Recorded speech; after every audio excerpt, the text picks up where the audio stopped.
तो आपको फ़ायदा क्या होगा कि कोई भी टॉपिक पढ़ रहे हो, okay, if you refer any topics in any concepts और एनी आप पॉइंट ऑफ व्यू, जो आप बेसिकली न्यूक्लियर फिजिक्स पढ़ रहे हो, एटॉमिक फिजिक्स पढ़ रहे हो, इलेक्ट्रोडायनामिक्स पढ़ रहे हो, ऑप्टिक्स पढ़ रहे हो, कोई भी आप फंड जब स्टार्ट कर रहे हो तो बेसिक आपके यूनिट्स पता होने चाहिए और उनके डायमेंशन, उनके कंसेप्ट्स प्लीज़ रिफ़र। चाहे इलेक्ट्रॉनिक्स भी पढ़ रहे हो, तो मैंने कैपेसिटर के बारे में पूछा था तो उन्हें पता नहीं है कि कैपेसिटर क्या यूज़ करते हैं, ट्रांजिस्टर क्या यूज़ करते हैं। और आप अभी इलेक्ट्रॉनिक्स मास्टर्स पढ़ रहे हो, उनमें से कई स्टूडेंट्स हैं जो उनके फंडास क्लियर है, कई स्टूडेंट्स की नहीं है। तो मैं ऐसा कह नहीं रहा हूँ कि आपके फंडास क्लियर नहीं होंगे, लेकिन यू गो फॉर द और एक बार रेफर कर लीजिए, क्योंकि आप पढ़ तो चुके हो बैचलर्स में, मास्टर्स में, लेकिन एक ही आप में डिफ़िकल्टीज़ है, या तो हम कह सकते हैं जो हम लीक पॉइंट रहता है, हम पढ़ते नहीं है। बेसिक जो पढ़ चुके हो एक बार रेफर करना चाहिए। ऐसा मत समझिए कि भाई चलेगा, चलो ये तो सुना हुआ है, आपने सिर्फ वर्ड सुना रहता है, लेकिन फीलिंग तो ही नहीं कि ये क्या कहना चाहते हैं, कहाँ कहाँ एडवांटेज है, क्या हम इसे क्यों रिफ़र कर रहे हैं, कैसे अप्लाई करते हैं हमारे साइंसेस में। तो ये फ़ायदा क्या होगा आपको, ये जैसे कंसेप्ट आप क्लियर करते जाओगे, आपको आपकी फ़िज़िक्स बेटर होती जाएगी और ईजी होता जाएगा। फिर आप जब जहाँ पे भी इंटरव्यू में जाओगे, वहाँ पे कैसे ऐसे काउंटर क्वेश्चन आ जाते हैं, जो हम क्वेश्चंस बेसिक बताते हैं ना, वो काउंटर क्वेश्चंस होते हैं, वहाँ से आपको माप लेते हैं कि भाई हाँ ये बंदा तो उसका बेसिक्स तो अच्छा क्लियर है, अब उन्हें आगे पूछे। तो कहीं भी आप जॉब में जाओगे, इधर गवर्नमेंट जॉब और प्राइवेट जॉब, और फिजिक्स लेवल जॉब और any GPSC UPSC job, basically you can ask the question from your basics. और बेसिक्स के देख लेने के बाद ही आपको आगे क्वेश्चन पूछने का मन करेगा कि ये बंदे को डेप्थ पूछे या ना पूछे। ओके, और आपका भी एन्जॉयमेंट रहे, एन्जॉय करते पढ़िए, तो ये सब पढ़ोगे तो एन्जॉय होगा, बाकी तो मार्क्स लाने के लिए और डिग्री लाने के लिए पढ़ रहे हो ऐसा लग रहा है। तो एन्जॉय करना है तो थोड़ा इनपुट दीजिए अपने ओर से, 1-2 घंटा पढ़िए, 4 घंटा 24 आवर्स में से 2 घंटा पढ़िए फिजिक्स के लिए। रेगुलर लेक्चर्स अटेंड कर रहे हो, सही बात है, लैब अटेंड कर रहे हो, अलग बात है। उसके अलावा आपको 2-3 घंटा तो पढ़ना ही चाहिए, आइदर इन मॉर्निंग और either in evening, either in this college और प्रीमाइसिस, आप हो हॉस्टल्स में हो या अभी घर पे हो, 2-3 घंटा पढ़ाई रखना। इन मॉर्निंग 2 आवर्स पढ़ लीजिए, दोपहर में या शाम को 1-2 घंटा पढ़िए, बाकी खेलिए, अपने पेरेंट्स को हेल्प कीजिए, सब कुछ करिए। Okay, is your life. लेकिन इसमें थोड़ा प्लान आउट करके आप चलिए, तो मुझे अच्छा लग रहा है कि भाई आफ्टर दिस मी, अभी ये जो चल रहा है जुलाई 2020, तो जुलाई 2021 में आप अच्छी कहीं पोस्ट पे होगे, या अच्छा कैरियर स्टार्टिंग पॉइंट पे आपका होगा। तो फॉर योर विज़न आप प्लीज़ कुछ मिशन के साथ चलिए कि कुछ हमें रिसर्च में जिसको जाना है वो कुछ एग्ज़ाम्स क्लियर कर ले, तो उनका स्टाइपेंड ही अच्छा रहता है, 5 साल आराम से रिसर्च अच्छे स्टाइपेंड के साथ करिए।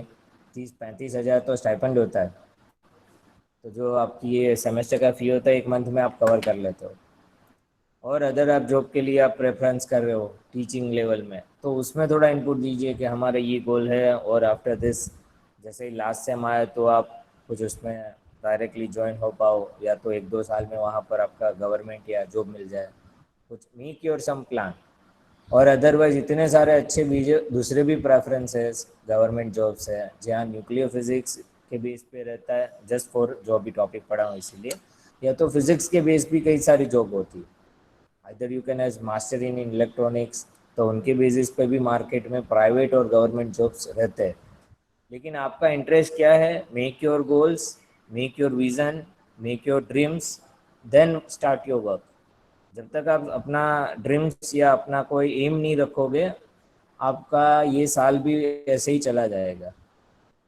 तो आपको जॉब करना है, आपकी फैमिली रेस्पॉन्सिबिलिटी अभी नेक्स्ट ईयर बढ़ेगी, तो आपको कहाँ पर इंटरेस्ट रहेगा, कैसा काम करोगे, क्या मज़ा आएगा, और कितना आपको वहाँ पर सैलरी मिले, तो make your some plan. Okay, अब आप सीनियर हो चुके हो, अभी चलो फर्स्ट ईयर था, सेम 1 गया, सेम 2 में ये कोरोना से आपको फ़ायदा हो गया थोड़ा, लेकिन उससे ये कोई फ़ायदा नहीं है, ऐसा तो जो पढ़ रहा है उसको ही फ़ायदा है। मार्क्स ला दिए, परसेंटेज ला दिए, वो तो बैरियर है सिर्फ देखने वाला। एक पॉइंट है सिर्फ। But make your goals, don't waste time. Just आपके लिए एक मैसेज देना था। Make some planning, short plan करो कि मुझे ये अभी करना है, और लॉन्ग टर्म प्लान भी एक रखो कि मुझे फ्यूचर में इस पोस्ट पे जाना और इस फील्ड में काम करना है। सिर्फ इतना सोचोगे ना तो ऑटोमेटिकली आपको हेल्प मिल जाएगा। आपको ऐसे ही सब पूरा ग्रुप मिलता रहेगा जिससे जिस फील्ड में आपको आगे जाना है। तो ये टाइम बहुत प्रेशियस है, फिर से ये नहीं मिलता है। जो आपकी एज है नियरली 22, 21, 22 या 23 एज है आसपास, तो ये एक साल मत वेस्ट करना। जितना बने इतना इनपुट देना, एंजॉय भी करना, घर पे हेल्प भी करना, और मेहनत भी करना। और ज़्यादा ज़्यादा बत अटेंड करना, लेकिन आपके जो गोल्स है उस फील्ड रिलेटेड जो भी सेमिनार्स वेबिनार्स चल रहे हैं उस फील्ड रिलेटेड आप पढ़िए। अभी का तो आपको ये स्कोर तो करोगे ही सेमेस्टर में, लेकिन गो दैट। इसीलिए मैं ये जो बेसिकली हमने स्टार्ट किया था इंट्रोडक्शंस, ये बेसिक्स, ये सब बीएससी और ट्वेल्थ लेवल पे आप पढ़ चुके रहते हैं। तो मेरा कहना यही है, make your goals and achieve your goals. एक साल वेस्ट मत हो जाए। आप यहाँ पे अच्छे परसेंटेज और पास होके जाने ही वाले हो, ये मैं गारंटी दे रहा हूँ। जो मेहनत कर रहा है उसे कोई प्रॉब्लम नहीं आएगा। जो एक साल ये मेहनत नहीं करेगा उसको कहीं कैटी बेटी आ गई तो फिर से वो 2022 में निकलेगा। जो 21 में निकल रहे हैं उनके लिए मेक योर गोल्स। और आपको पेरेंट्स को सपोर्ट करना है। ऐसे मैं नहीं कह रहा हूँ कि आपका 30-50,000 से स्टार्ट हो, जिस जो भी सैलरी से स्टार्ट हो, लेकिन आप खुशी खुशी वहाँ पे भी अपना इनपुट दे के अपना करियर स्टार्ट कर दीजिए। ओके, आइदर गर्ल हो बॉय हो, वो कोई बैरियर नहीं है। लेकिन आपकी ये जो नॉलेज है वो यूटिलाइज हो, और आप अपने कॉन्फिडेंस पे आगे बढ़ते जाओ। ओके, और मार्केट में अभी कंपटीशन ज़्यादा है। You are not alone. एक ही यूनिवर्सिटी से इतने स्टूडेंट्स नहीं आ रहे ये 50 कोई जॉब मिलेगा ऐसा 50 ही है, ऐसा मत समझिए। गुजरात में इतने इंस्टीट्यूट्स है, और इंडिया लेवल पे भी इतने इंस्टीट्यूट्स है। कॉम्पिटिशन डे बाय डे बढ़ रहा है। बट प्लानिंग से आप करोगे तो आई होप कि जो भी प्रीवियस ईयर स्टूडेंट्स है आप उनके कांटेक्ट कर रहे हो, जैसे कि 16-18 बैचेस है।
ओके स्टूडेंट्स, तो ये सिर्फ मैसेज है मेरे ओर से। आपको उनमें से जो भी कुछ इनपुट करना है वो आपकी चॉइस है। मुझे मैसेज अच्छा लगा कि मैं आपको दूँ ऐसे, your my small brother and sister, तो आपके गोल अच्छे हो जाए और आप अच्छी जगह पे जॉब लगो और मिलने आओ 21-22 में, तो हमें अच्छा फील हो कि हाँ यार बंदे ने गोल अचीव कर लिया अपना। तो अच्छी बात है, आपके पेरेंट्स के आशीर्वाद आपके साथ ही है, तो आज से मेहनत स्टार्ट कर दीजिए। जिन बंदे नहीं कर रहे, जो कर रहा है उनके लिए मुझे मैसेज ज़्यादा नहीं देना, कंटिन्यू मैसेज कर, कंटिन्यू हार्ड वर्क करिए अपना। Okay, thank you. अभी हम टॉपिक डिस्कस कर लेते हैं, जो बेसिक डेफिनेशंस, यूनिट डायमेंशंस हमने पढ़ लिए। फिर एनर्जी का कंसेप्ट पढ़ा था, एटॉमिक मास यूनिट क्या है, उनके कन्वर्जन्स क्या रहते हैं, तो वहाँ पर वो सब पूरा बेसिक्स पार्ट हमने देख लिया। फिर कंसेप्ट आते हैं न्यूक्लियर साइज, न्यूक्लियर प्रॉपर्टीज़, दोनों प्रॉपर्टीज हमने वहाँ देखी थी। न्यूक्लियर साइज से हमने स्टार्ट किया था कि भाई इसका कैसे उनका साइज मेजर करते हैं। तो दो मेथड हमने देखी थी, Rutherford scattering experiment and electron scattering experiment. Afterwards we go for discovery of neutron. तो न्यूट्रॉन का हिस्ट्री हमने देखा, कैसे लोगों ने थियोरेटिकल दिया था पहला अजम्पशन, देन सेकंड अजम्पशन दिया था बाय कंसेप्चुअली। फिर 1930 से एक्सपेरिमेंटली उनकी मेथड आई और 1932 में चैडविक ने वो प्रूव किया। तो वो कंसेप्ट हमने पढ़े। अभी लास्ट 2 लेक्चर्स पे हम स्पिन की बात कर रहे थे, न्यूक्लियर स्पिन, जैसे इलेक्ट्रॉन स्पिन होता है उसका मैग्नेटिक मोमेंट होता है, तो न्यूक्लियर स्पिन क्या है, न्यूक्लियर स्पिन की मैग्नेटिक मोमेंट क्या है, उसमें क्वांटाइजेशन क्या है कि भाई उनका स्पेसिफिक एनर्जी स्टेट और स्पेसिफिक क्वांटा स्टेट हमें मिलेगा। और ये सब कहाँ पे देखते हैं, कौन सी मेथड से हम उन्हें ये प्रूव कर सकते हैं, और कहाँ से हम उन्हें स्टडी करते हैं क्वेश्चन। तो एक्सपेरिमेंटल भी उनका प्रूफ है और थियोरेटिकली भी मैच हो रहा है। तो एक्सपेरिमेंटल हम देखते हैं कि भाई nuclear spin, the moments and statistics, वहाँ पे हमने देखा basically, okay, this nuclear spin moments and statistics. और मैंने देखा था कि भाई चार्ज पार्टिकल के लिए बताया था।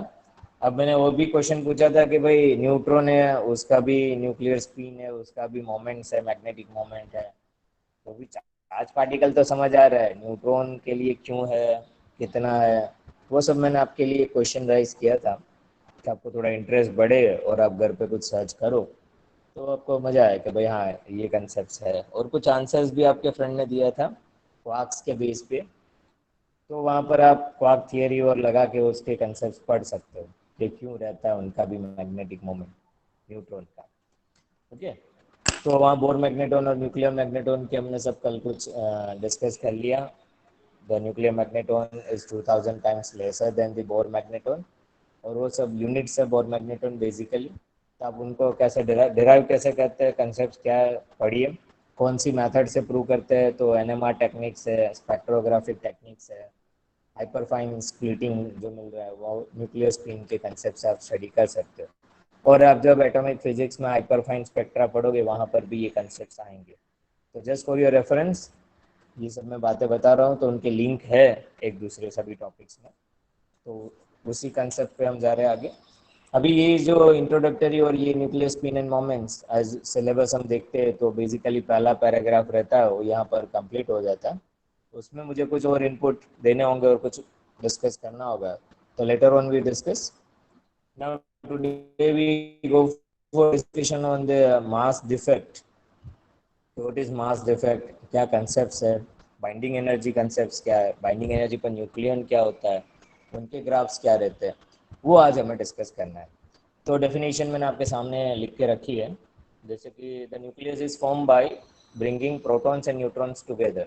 अब जो भी कोई न्यूक्लियस बनता है वो तो प्रोटॉन एंड न्यूट्रॉन टुगेदर हो तभी जाकर न्यूक्लियस बनता है। ओके, अब मास डिफेक्ट क्या है, the mass of the nucleus so form, the mass of the nucleus so formed is less than the sum of the masses of constituent protons and neutrons. It's called mass defect. The mass of the nucleus is so formed is less than the sum of the masses of constituent protons and neutrons. उससे कम होगा, okay, is called mass defect.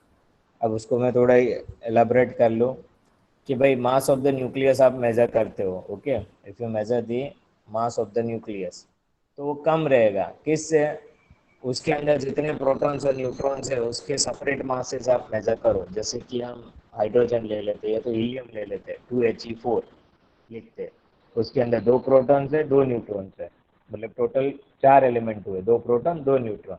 उस सबके single single masses लिख लो, proton का AMU में लिख लो 1.00782 और neutron का लिख लो 86665 और प्लस कर दो चारों का, तो वो ज़्यादा मिलेगा compare to the mass of the nucleus. तो मास ऑफ न्यूक्लियस तो कम ही हो जाएगा, क्यों कम होता है, वो क्या होता है कंसेप्ट, वो हम डिस्कस करते हैं। अभी यहाँ पर एक एग्जांपल हम डिस्कस कर लेते तो यू गोट सम आइडिया, और आप घर पे और कहीं एग्जांपल्स लेके भी आप पढ़ सकते हो। मास डिफेक्ट हम देखते हैं भाई, we take some example for hydrogen, we take this example as we for the मास।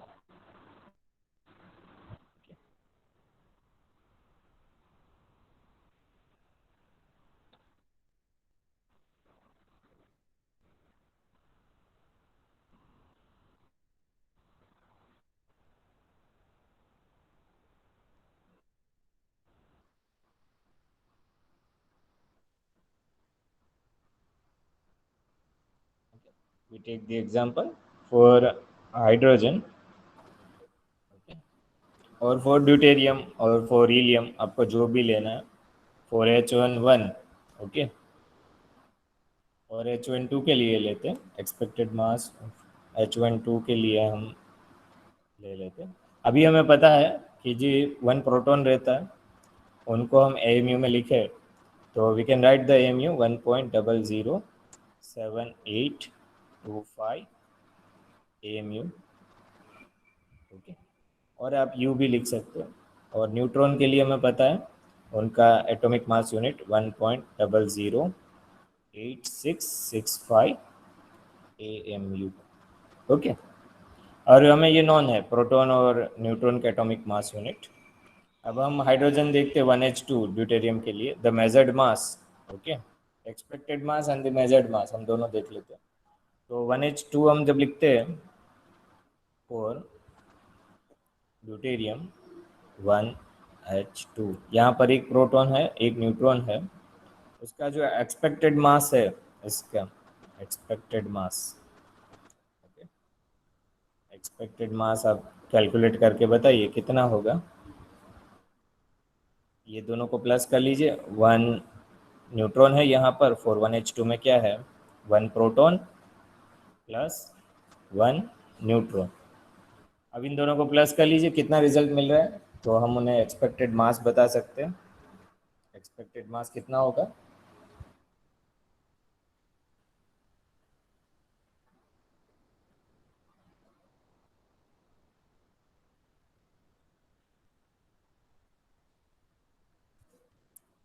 इनका प्लस कर लीजिए और जो रिजल्ट मिले बताइए आप मुझे।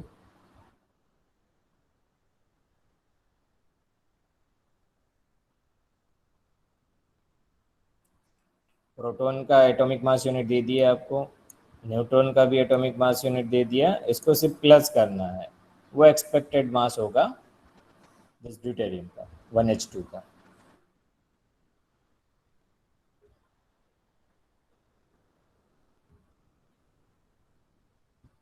कितना मिल रहा है, 2.016490, okay, 2.01649 AMU, okay, atomic mass unit, ये उनका एक्सपेक्टेड मास है।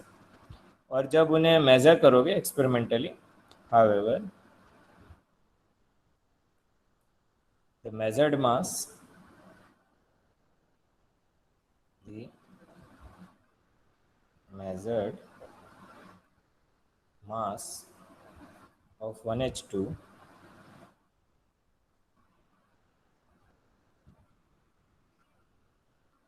वो कितना मिल रहा है, 2.014102 एएमयू, इतना उसका एक्सपेक्टेड मास है।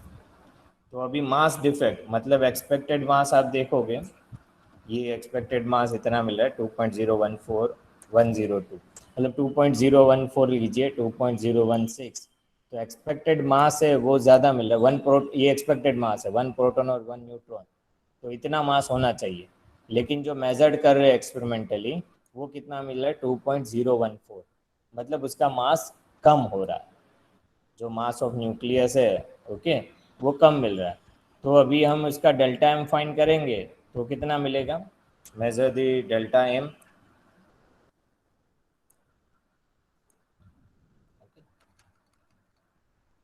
to measure the delta m value,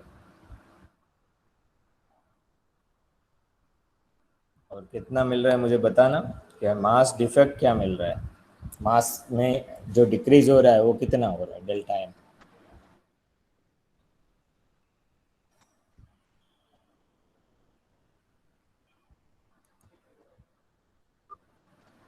okay, calculate करके बताइए डेल्टा एम क्या मिल रहा है।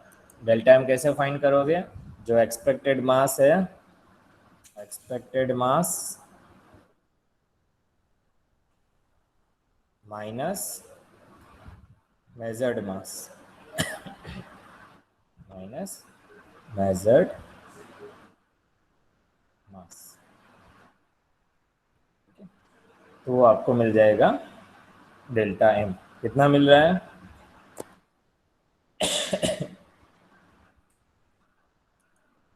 0.02388। फिर से एक बार कैलकुलेट कर दें, और 0.00, गुड। तो ये आपको रिजल्ट मिल रहा है 0.002388 AMU, ओके। ये आपको क्या मिल रहा है रिजल्ट, डेल्टा एम, और उसे हम कहते हैं mass defect, that we define as a mass defect,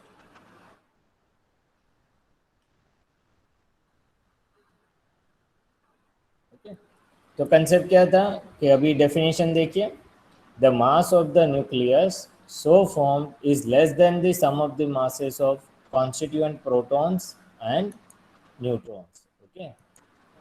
the mass of the nucleus, mass of the nucleus जो बनता है, okay, is less than the sum of the masses of constituent protons and neutrons, मतलब जो expected मास है वो ज़्यादा होगा, या तो हम कह सकते हैं मेजर्ड मास है is less than the expected mass, और मास डिफेक्ट जो होगा वो इतना मास डिफेक्ट है। एग्जाम्पल्स हमने देखा कि भाई 1H2 के लिए इतना मास डिफेक्ट मिल रहा है, ऐसे सभी न्यूक्लियस और सभी एलिमेंट्स में आपको मास डिफेक्ट मिलेगा, mass defect for the nucleus, क्योंकि जब प्रोटॉन और न्यूट्रॉन जुड़ते हैं तो वो उनका जो सेपरेट मास है वो ज़्यादा होगा। अब जब वो जुड़ते हैं और न्यूक्लियस बनता है तो उसमें मास डिफेक्ट होता है, और वो मास डिफेक्ट किस में कन्वर्ट हो जाता है, एनी आइडिया, ये मास डिफेक्ट किस में कन्वर्ट होगा, binding energy. Binding energy, good. किसने आंसर दिया ये, Rakesh. Rakesh, okay, good. Mass defect is convert to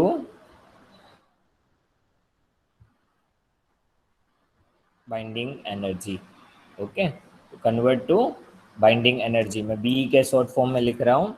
अब बाइंडिंग एनर्जी का कंसेप्ट आप यहाँ से समझ सकते हो कि जो भी प्रोटॉन्स और न्यूट्रॉन्स जुड़ रहे हैं न्यूक्लियस में, उसके बीच में जो बॉन्डिंग बन रहा है, मतलब जो मास हुआ, मास जो डिफेक्ट हुई वो एनर्जी में कन्वर्ट हो गई, वो एनर्जी से जुड़ जाते हैं, ओके। तो that mass convert into that energy, वो लॉस मास डिफेक्ट जो है, जो भी मास डिफेक्ट है वो बाइंडिंग एनर्जी में कन्वर्ट हो जाता है, और वो बाइंडिंग एनर्जी से वहाँ पर क्या होता है, वो जुड़े रहते हैं। तब जाके हम कहते हैं कि भाई हमें फ्यूजन प्रोसेस करना है, तो इतनी एनर्जी देनी होगी, तब जाके वो न्यूक्लियन सेपरेट हो जाएंगे। जैसे 1H2 एक प्रोटॉन एक न्यूट्रॉन है, तो इसकी अब बाइंडिंग एनर्जी फाइंड कर लीजिए, AMU में है, उसको इक्विवेलेंट एनर्जी कर लीजिए। तो इतनी एनर्जी आप दोगे इसको एनर्जी कन्वर्जन के बाद, तब जाके वो दोनों सेपरेट हो जाएंगे, एक प्रोटॉन एक न्यूट्रॉन 1H2 में से सेपरेट हो जाएगा और न्यूक्लियस ब्रेक हो जाएगा, तो हम कहते हैं उन्हें बाइंडिंग एनर्जी। और उसका उसको न्यूक्लियर फ्यूजन में हम यूज़ करते हैं, फ्यूजन में यूज़ करना है। सपोज आपको ये न्यूक्लियस बनाना है, 1H2 आपको बनाना है, तो आपको उतना एनर्जी देना होगा, कितना, इतनी बाइंडिंग एनर्जी। ओके, उसको फ्यूज़ करने के लिए that much energy has to give for the fusion process, तब जाके वो फ्यूज़ हो जाएंगे। ओके, तो यहाँ पर मैंने एक डेफिनेशन भी लिखा है, this mass defect is equal the energy that was release when the nucleus is put together.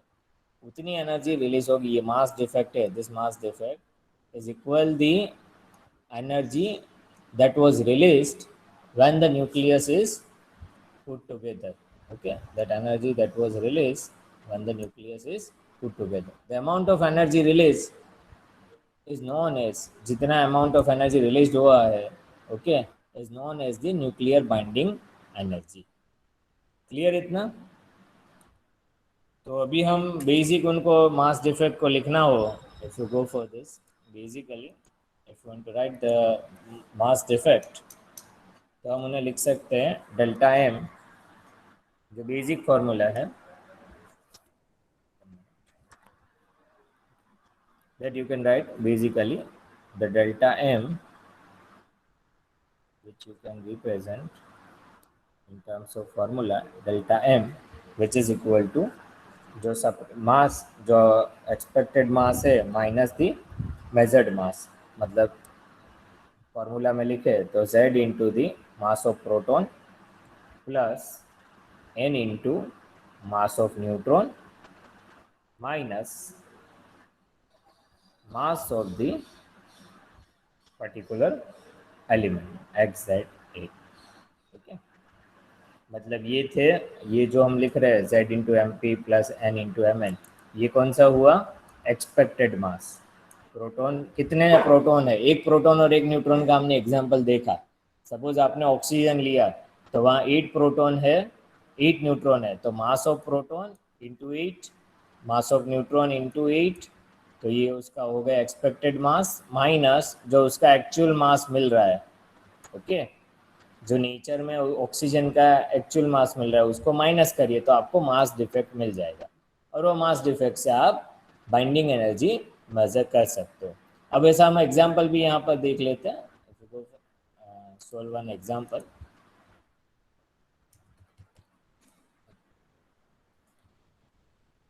Determine the mass defect and average binding energy per nucleon for an ion Fe56, उतना मास है। उसके लिए आपको क्या measure करना है? एक तो आपको मास डिफेक्ट मेज़र कर देना है, और average binding energy per nucleon वो मेज़र करके आपको बताना है। चलो ये हम ट्राई करते हैं सॉल्व करने के लिए।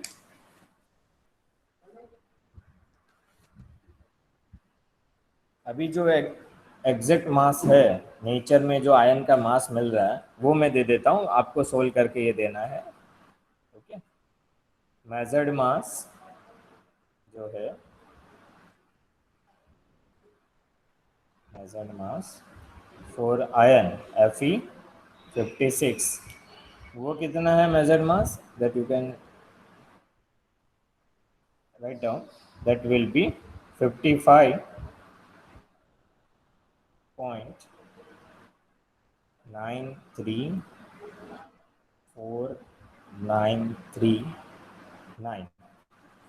55.934939 एटॉमिक मास यूनिट, ये उनका मेजर्ड मास है। चलो, आपको ये मैंने मेजर्ड मास दे दिया आयन 56 के लिए। ओके, अब आप उनको कैलकुलेट करिए।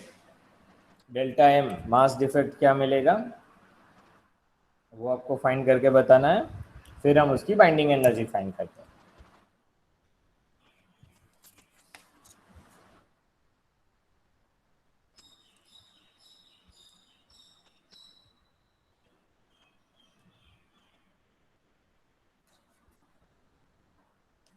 सभी स्टूडेंट्स ट्राई करना। ओके, बैठे मत रहना।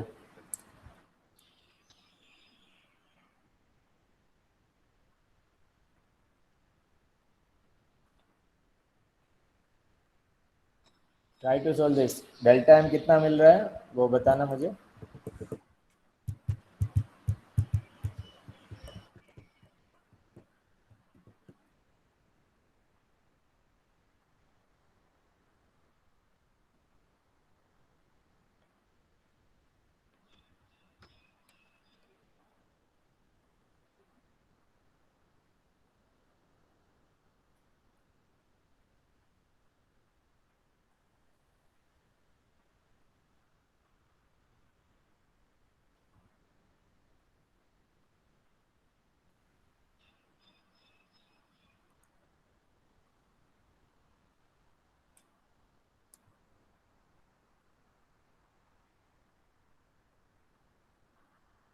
मैं जिन्हें पूछूँ वो आंसर देना, डेल्टा एम आपको फाइंड करना है और फार्मूला मैंने दे ही दिया यहाँ पर आपको, ये फार्मूला यूज़ करना है, delta M equal to,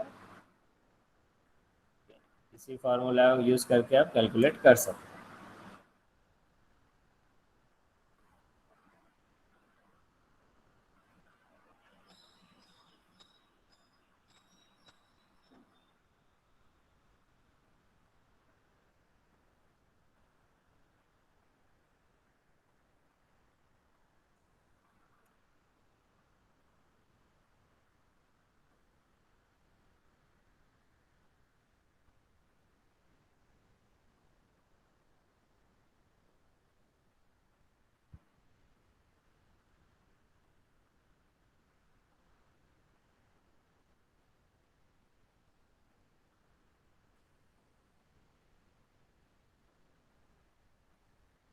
Smith आपने कैलकुलेट किया?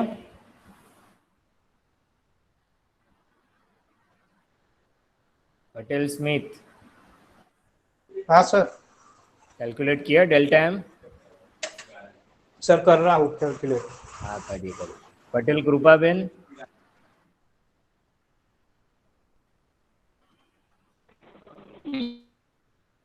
मेजर किया आपने?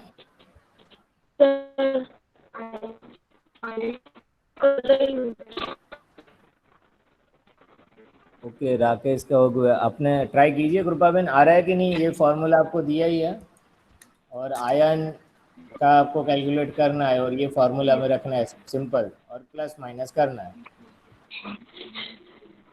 ट्राई कीजिए पार्थ।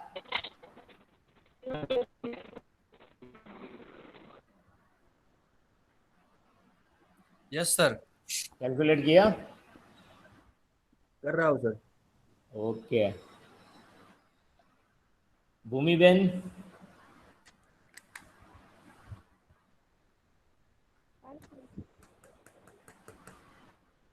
कैलकुलेशन किया आपने?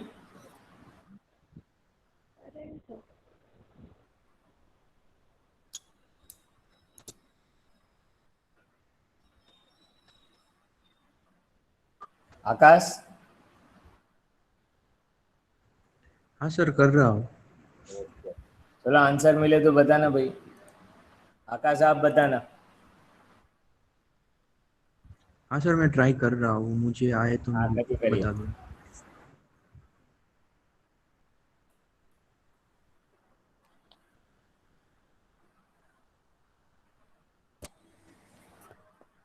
ओके, डेल्टा एम जो आप कैलकुलेट कर रहे हो, यहाँ पर आपको z into mass of proton जो फार्मूला आपको यूज़ करना है, you can use this formula, z into mass of proton plus n into mass of neutron minus the mass of that element, measured mass, x Z A. ये हमारा main formula है। अब यहाँ पर z कितना है? 26 है आयन के लिए, और मास ऑफ प्रोटॉन हमें नॉन है 1.0072825, okay, atomic mass unit you. Plus neutron कितना है? तो 56 माइनस 26, तो न्यूट्रॉन नंबर कितने हो गए आपके? 30 into mass of neutron, atomic mass unit neutron के लिए, atomic mass unit for neutron हमने आगे ही लिख दिया है, कितना है? 1.008665 mu। वो सब्स्टिट्यूट कर दीजिए यहाँ पर, 1.008665 atomic mass unit minus, okay, ये प्लस कर लीजिए यहाँ पे उनके, ये इतना प्लस हो जाएगा इन दोनों का। ये हो गया सेपरेट प्रोटॉन और separate neutron mass in for the ion material, minus measured mass आपको मैंने दे दिया है, atomic mass unit that will be 55.934939 और एटॉमिक मास यूनिट यू में, u is the atomic mass unit, okay. ये एटॉमिक मास यूनिट दिया है यहाँ पर, यू 4 नहीं है, यू है। अब आप उसे कर लीजिए, तो आपको एटॉमिक मास यूनिट में क्या आंसर मिल रहा है? जिसको आंसर मिला वो बताइए। आपको डेल्टा एम कितना मिला होगा? Anyone else write down the answer please, क्या मिला आपको? राकेश क्या आंसर मिला आपको? 0.5285 0.52 85 delta m. Okay 85 good 0.528461 atomic mass unit. ये मास डिफेक्ट आपको मिल गया। ओके अब क्वेश्चन फिर से देखिए, डिटरमाइन द मास डिफेक्ट किसके लिए? आयन 56, ये न्यूक्लियस के लिए, उसका एटॉमिक नंबर 26 है, मास नंबर 56, और हमने ये फार्मूला यूज़ किया Z into M P plus N into M N minus measured mass. तो Z हमें नॉन है यहाँ से 26 atomic number, proton number, N क्या है? Neutron number 30। Okay mass of proton in atomic mass unit वो रख दीजिए, मास ऑफ न्यूट्रॉन वो रख दीजिए, और मेजर्ड मास रख दीजिए। तो इनका आप करोगे तो अप्रोक्सीमेटली आपको मिलेगा 56.463 माइनस दिस, आपको रिजल्ट ये मिल जाएगा, डेल्टा एम मिल चुका आपको यहाँ से मास डिफरेंस। अब आपको क्या कैलकुलेट करना है? Binding energy. नेक्स्ट क्वेश्चन भी है इसमें, average binding energy per nucleon. Average binding energy, पहले बाइंडिंग एनर्जी फाइंड कर लीजिए, फिर हम average binding energy per nucleon find कर सकते हैं। ओके तो बाइंडिंग एनर्जी कैसे फाइंड करेंगे इसका? How you can find the binding energy?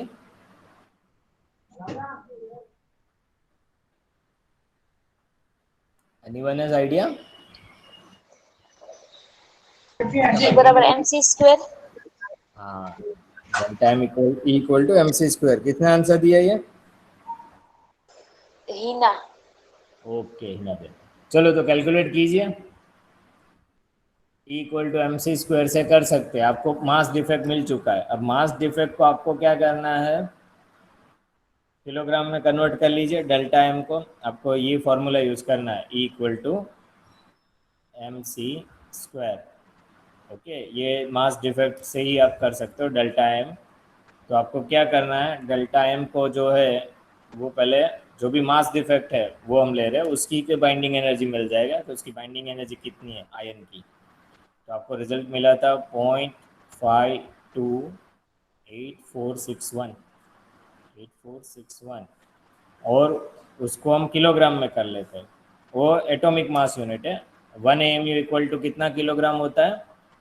1.66 into 10⁻⁻27 kilogram. ये स्टार्टिंग में हम पढ़ चुके हैं।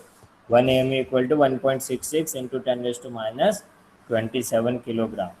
अब इसमें आप मल्टीप्लाई करके आंसर देखोगे तो आपको इतना मिलेगा 8.77। ठीक है अप्रोक्स, ज़्यादा पॉइंट नहीं लिखा, इंटू 10⁻⁻28 किलोग्राम।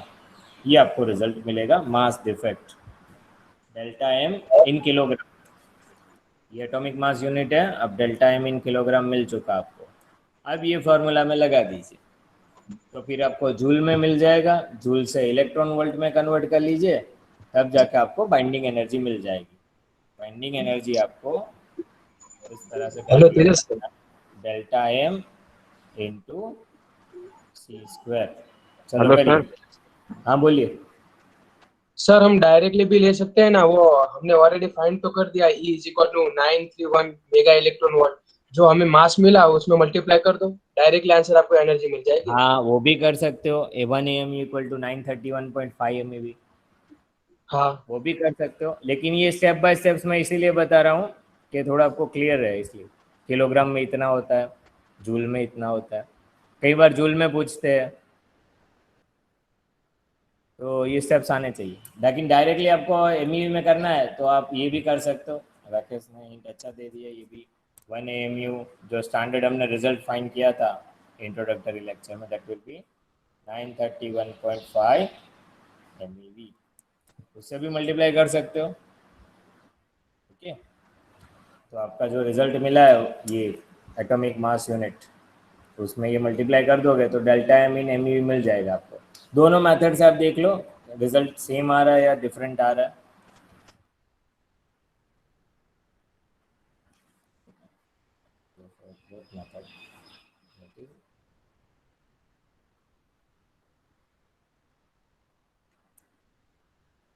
चलो करिए कैलकुलेशन।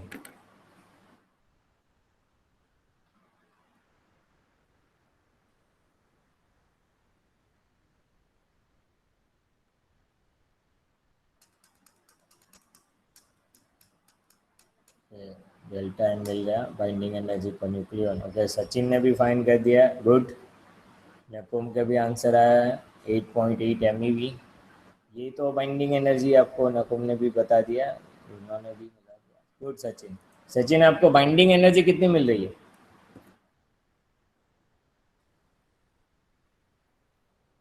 बाइंडिंग एनर्जी की वैल्यू कितनी मिल रही है? 493। 493। यूनिट क्या है सचिन? 493 यूनिट।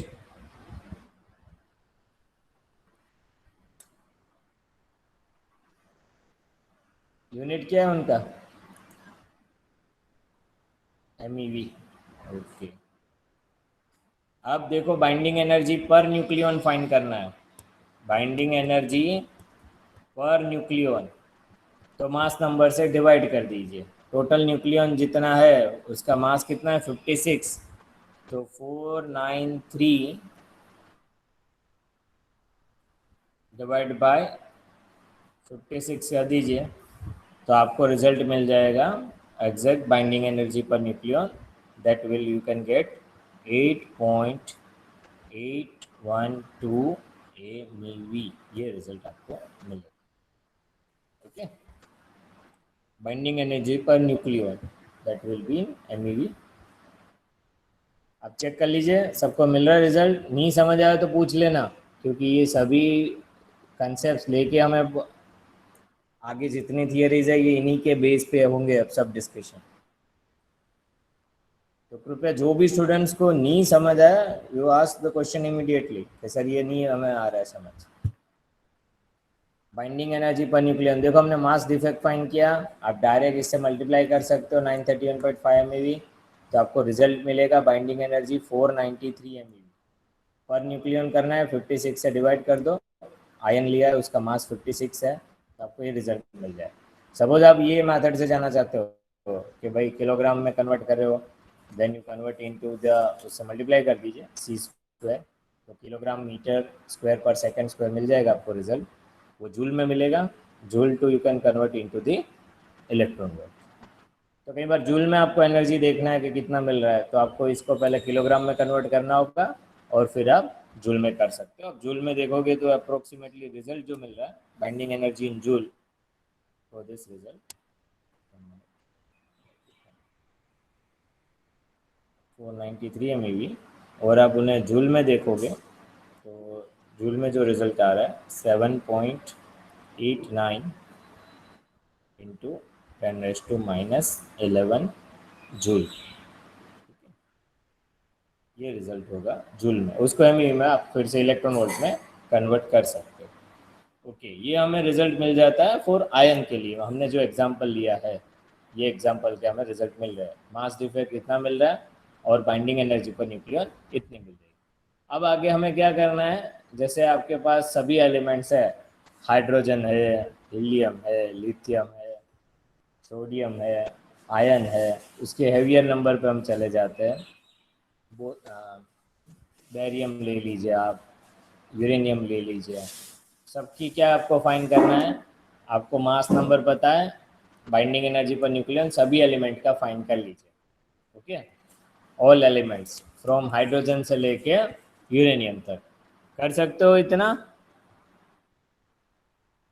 जो पीरियोडिक टेबल दिया है वो सभी में आपको एक एक एलिमेंट लेने हैं और जितने 100 एलिमेंट्स है उसकी बाइंडिंग एनर्जी पर न्यूक्लियन आज आप दोपहर में फ्री हो तो बैठे बैठे कैलकुलेट करना। मैं नहीं कह रहा हूँ कि 100 एलिमेंट्स का करना, हाइड्रोजन से स्टार्ट करना, स्मॉल लाइटर न्यूक्लियाई है उसमें 2-3 कर लेना, एक मिडिल लेवल जो न्यूक्लियस है आयन से आगे और आयन के पीछे 1-2 एलिमेंट वो कर लेना calculate binding energy per nucleon, और यूरेनियम और उनके हैवियर एलिमेंट्स के लिए बाइंडिंग एनर्जी पर न्यूक्लियन कर लेना।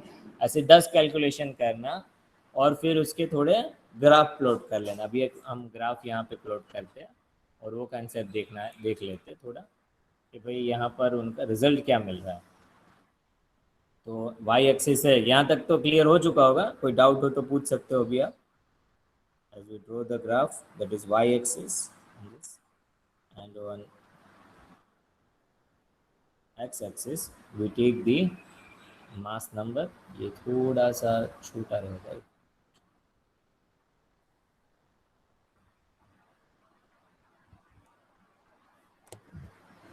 थोड़ा बड़ा ग्राफ ड्रॉ कर ले तो आपको समझाने में इजी रहेगा। As we take on y axis,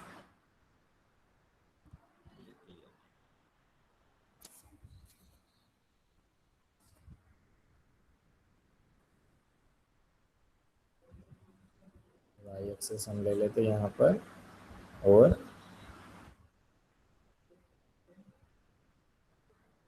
x axis पे आप उन्हें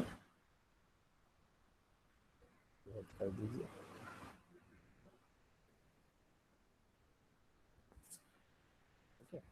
अभी हम एक्स एक्सिस पे मास नंबर ले लीजिए। आपको घर पे जो ये वर्क करना है, ऐसे 10 एलिमेंट के लिए आपको binding energy per nucleon find कर लीजिए। Mass number A on x axis हम डिटरमाइन कर रहे हैं, और ऑन वाई एक्सिस हम लिख रहे हैं binding energy per nucleon, binding energy per nucleon, और उसको हम यूनिट देते हैं जो यूनिट से आप कर रहे हो एम।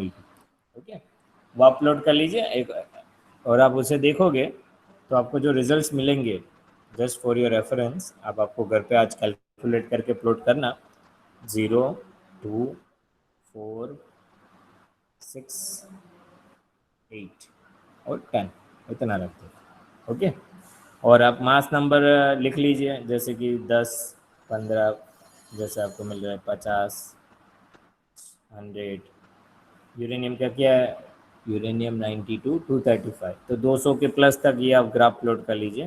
150, 200 और 250। ओके, 235 तक है हमारा। अब आप इन्हें देखोगे कि इनका जो मिल रहा है नेचर, इसका नेचर कैसे आ रहा है। तो as you go for the lighter element nucleus, वहाँ पे आपको पिक्स मिलेंगे 4n में, मतलब हीलियम है, बेरिलियम है, कार्बन है, ऑक्सीजन है, नियोन है, मैग्नीशियम है, जिसके मास नंबर 4n है, 4, 8, 12, 16, 20, 24। तो ये जो छोटे लाइटर न्यूक्लियस है, उसमें आपको बाइंडिंग एनर्जी पर न्यूक्लियन कम भी मिलेगा, <8, और वहाँ पे आपको पिक्स मिलेंगे। तो उसको हम जैसे प्लॉट करते हैं, फॉर दैट 1 मिनट, उन्हें जो प्लॉट करना है, if you're plotting for the lighter nucleus, you will got that like that peak, आपको ऐसे पिक्स मिलेंगे। ओके, और थोड़ा थोड़ा बाइंडिंग एनर्जी पर न्यूक्लियन बढ़ता जाएगा। ओके, अभी मास नंबर देखो, आयन का 56 जो है, 50 के आसपास ये रीजन पे, वो हमें जो मिल रहा है वो कितना मिल रहा है, 8.812 MeV। तो 8 से ज़्यादा, 8.8। ओके, तो नियरली 9 के अप्रोक्सीमेटली यहाँ पर, if you plot this year, तो उसे आप इस ऐसे इंक्रीजिंग ऑर्डर में आपको बाइंडिंग एनर्जी पर न्यूक्लियन बढ़ता रहेगा।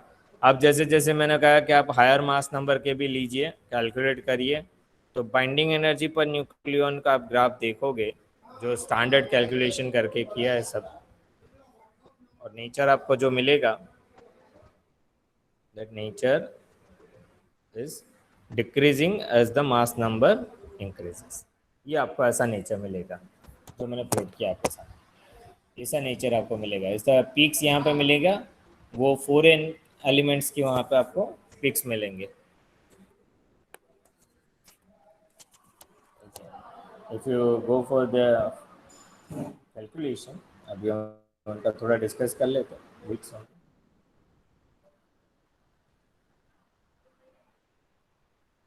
4n वो जो एलिमेंट्स है लाइटर न्यूक्लियस के लिए, जैसे कि हीलियम है 2He4, बेरिलियम है 4, 8, वैसे carbon carbon C12, oxygen 16, okay, and the neon and magnesium. Neon है, नियोन का मास नंबर 20 एंड मैग्नीशियम 24। तो ये कंसेप्ट आप देखिए कि 4n जो भी है मास नंबर वाले हैं up to lighter nucleus. Magnesium 24, 4 आएगा यहाँ पे।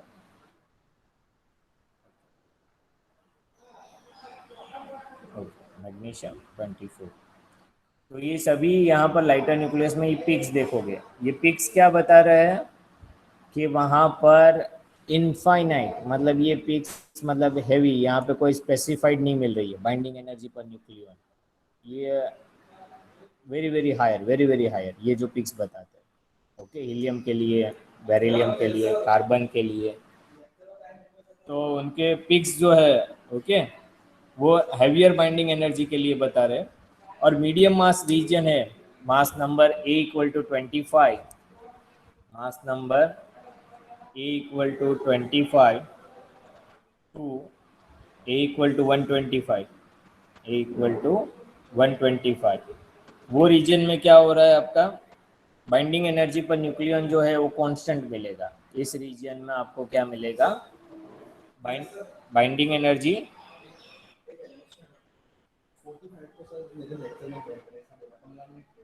12:45। हाँ भाई, एक शिवम सर ने मैसेज दिया है 12:45 को आप लेक्चर ज्वाइन करना सर का। हाँ अभी 10 मिनट तो मिले। हाँ हाँ हाँ सही है सर। अब देखो ये जो मासेस नंबर है A equal to 25 to A equal to 125, उसके बीच बाइंडिंग एनर्जी पर न्यूक्लियन क्या मिलेगा, कांस्टेंट मिल रहा है। ये result binding energy per nucleon you got a constant. और अब ग्राफ में देखोगे 125 मासेस के बाद देखोगे जैसे ये 100 है और नियरली यहाँ पर आपको 125 है, यहाँ तक तो नियरली सब कुछ कांस्टेंट मासेस आ रहा है। थोड़ा ये इंक्रीजिंग आयन के लिए सबसे ज़्यादा मिलेगा आपको Fe56। ये ड्राइंग से आप देखोगे तो थोड़ा आपको कंफ्यूजन होगा, ये हाईएस्ट बाइंडिंग एनर्जी पर निकलेंगे, यहाँ से थोड़ा डिक्रीजिंग होना चाहिए। ये नेचर है सबका। If you look for this,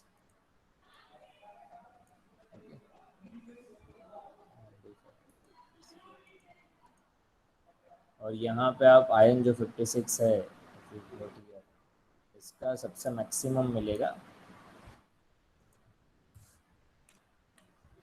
this for maximum, and फिर यहाँ से वो डिक्रीजिंग हो रहा है। इस तरह से नेचर में। अब ये द क्वेश्चन राइज के हायर मास नंबर पे जाओगे तो बाइंडिंग एनर्जी पर न्यूक्लियन कम होता जा रहा है। ये नेचर ऑफ ग्राफ से हम कह सकते हैं।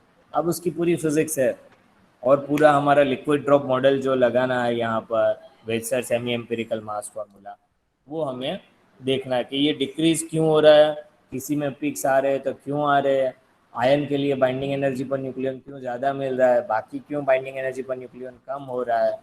तो ये कैसे कैलकुलेट कर सकते हैं थियोरेटिकली, ये नेचर में ऐसा रिजल्ट मिल रहा है। आप हाइड्रोजन से लेके यूरेनियम तक बाइंडिंग एनर्जी पर न्यूक्लियन, जो अभी मैंने एक एग्जांपल लिया, वो मेथड से फाइंड करोगे आपको ऐसे रिजल्ट मिलेंगे। Binding energy per nucleon ion के लिए हमें जो रिजल्ट मिल रहा था 8.812, वैसे सभी एलिमेंट्स के लिए फाइंड करोगे और ग्राफ जो प्लॉट करोगे वो ग्राफ का नेचर आपको ऐसा मिलेगा। अब हमारा क्वेश्चन, द पीपल को क्वेश्चन राइज हुआ कि यहाँ पिक्स मिल रहे हैं तो क्यों मिल रहे हैं, जो ये मीडियल न्यूक्लियस है उसका बाइंडिंग एनर्जी पर न्यूक्लियन ज़्यादा मिल रहा है।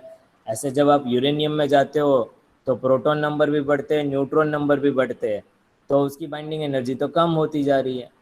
तो ऐसा क्यों है, उसके पीछे क्या फिजिक्स है, क्या साइंस है, वो हमें नेक्स्ट लेक्चर में डिस्कस करना है। ये हमारा आज का बेसिक कंसेप्ट है। अभी आपके कोई क्वेश्चन है स्टूडेंट्स, एनी क्वेश्चन? हमने स्टार्ट किया था आज का टॉपिक रिवीजन सेशन, प्लस आपको थोड़ा मैंने इनिशिएट किया मेहनत करने के लिए। फिर मास डिफेक्ट के लिए हमने कैलकुलेशन देखा कि मास डिफेक्ट होता क्या है, उसका एक एग्जांपल देखा। फिर बाइंडिंग एनर्जी क्या होती है, तो वो कंसेप्ट देखा कि mass defect is converting to binding energy. और लास्ट हमने ये एक प्रॉब्लम से हमने कंसेप्ट समझने के ट्राई किया कि डेल्टा एम और बाइंडिंग एनर्जी कैसे कैलकुलेट करते हैं और बाइंडिंग एनर्जी पर न्यूक्लियन कैसे कितना मिलता है फॉर पर्टिकुलर एलिमेंट। हमने एग्जांपल लिया था आयन, और उसका हमने ग्राफ प्लॉट किया, जो हमारा एक पूरा आगे का जितने टॉपिक्स है ये ग्राफ के बेस पर होगा। Okay, binding energy per nucleon against mass number. तो अभी क्वेश्चन मेरा राइज हुआ है कि ये पिक्स क्या बता रहे हैं, इसका heavier binding energy per nucleon है, यहाँ पे वो कम होता जा रहा है। तो अभी पूरी हमें थियरी लेना है, थियरी के कंसेप्ट पे ये पूरा ग्राफ प्रूव करना है। Okay, clear? Any question? Any question students? समझ आया आप लोगों को? Yes sir. ओके, इससे हायर स्पीड पे जाना है कि ये सही स्पीड है?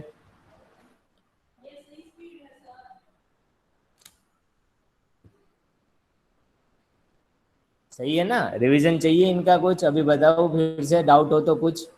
विरल, यस सर। समझ आया आपको? हाँ सर। ओके, तो आज पढ़ाई करना। मैंने बताया कि 3-4 एलिमेंट लेना, लाइटर एलिमेंट और हेवियर एलिमेंट, उसकी binding energy per nucleon find करना, ये प्रैक्टिस करना। ये 3 मार्क्स में ऑब्जेक्टिव में क्वेश्चंस आते हैं, सभी स्टूडेंट्स के लिए मैं कह रहा हूँ। ऑल स्टूडेंट्स कैलकुलेशन करना, एग्जाम में उसके प्रॉब्लम पूछे जाते हैं और उसमें से ऑब्जेक्टिव्स भी कई सारे मिल जाएंगे आपको। ओके, कोई डाउट हो तो नेक्स्ट क्लास पूछ लेना, अभी पूछना चाहो तो अभी भी पूछ सकते हो। I will take attendance.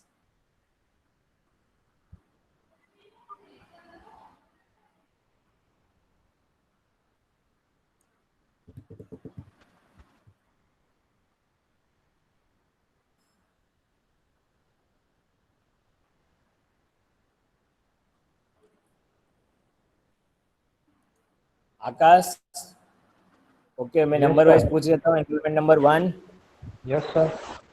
2, 3, 4, 5,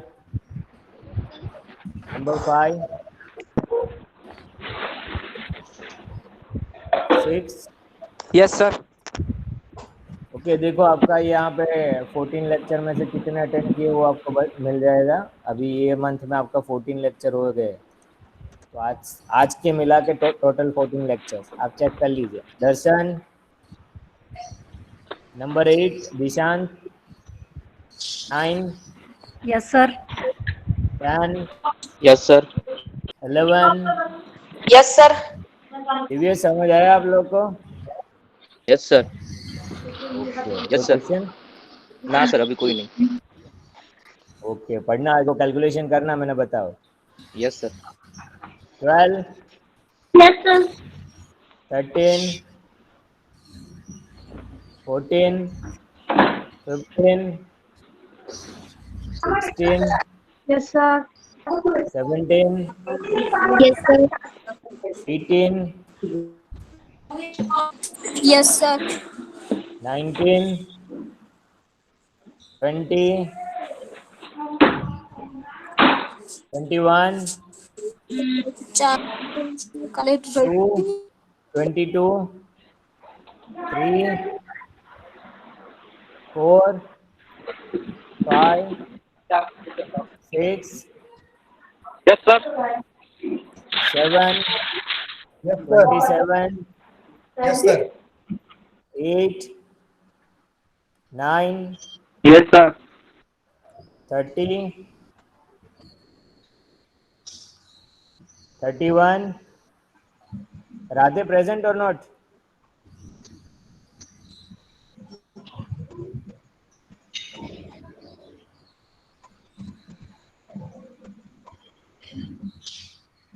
Radhe join तो हुआ था?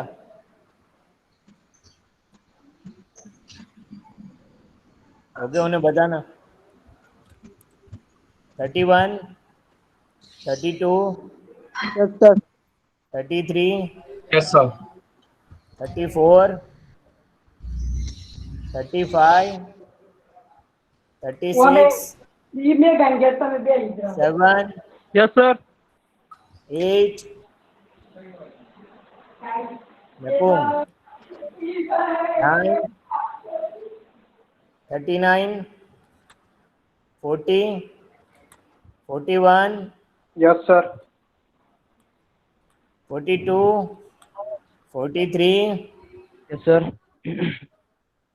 43 present, Yes, sir. 44. Yes, sir. Utkar समझ आ रहा है? Yes, sir. Okay. 45, 46, Yes, sir. 7, Yes, sir. 8, 9, 50, 51, 2, 3, 4. Okay. Okay students, अभी आपका नेक्स्ट लेक्चर है 12:45 और आप टाइम से ज्वाइन कर लेना. Take your lunch. Thank you.